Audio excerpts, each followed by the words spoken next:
মই পৰহিৰ আগদিনা মই বাইট দিওঁতে মই কৈছিলোঁ যে মই মোৰ স্থিতিত অবিচল আছোঁ, মই কেতিয়াও কথা সলনি নকৰোঁ আৰু কা যদি ইমপ্লিমেণ্ট হয় আকৌ যুদ্ধ কৰিম আৰু প্ৰথম মানুহটো মই ওলাম আৰু ছাত্ৰ সমাজ আমি একেলগে কাম কৰিছিলোঁ, একেলগে আছোঁ, চ' আকৌ একেলগে কাম কৰিম।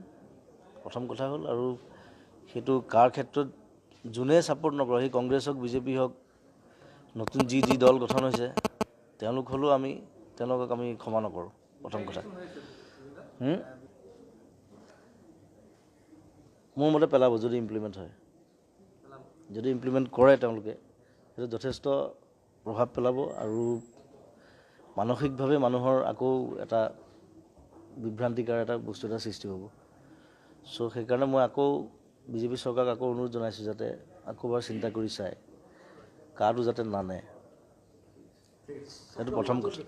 তেওঁলোকৰ লগত মই কেইদিন আছোঁৱে গুৱাহাটীতে, খালি আমি কথা পতা নাই। মই কেইদিন অসম মৌজালৰ লগত আকৌ কথা পাতিব লাগিব, অসম মৌজালৰ লগত পাতি কি ধৰণে প্লেন কৰিছে। আৰু এতিয়া আমি যোৱা বছৰ যেনেকৈ গোটেই ৰাস্তাই ঘাটে ওলাই পেলাই আমি কৰিছিলোঁ, এতিয়া আমি এইবাৰ তেনেকৈ ৰিস্ক ল'ব নোৱাৰোঁ। প্ৰথম কথা হ'ল যদি কাৰোবাৰ বেমাৰ হৈ পেলাই কোনোবা এটা ল'ৰা ছোৱালী যদি মৰে ক'ৰবাত, সেইটো গোটেই গিল্টি ফিলটো আমাৰ গাত আহিব, গতিকে সেইটো আমি সেই ৰিস্কটো নলওঁ।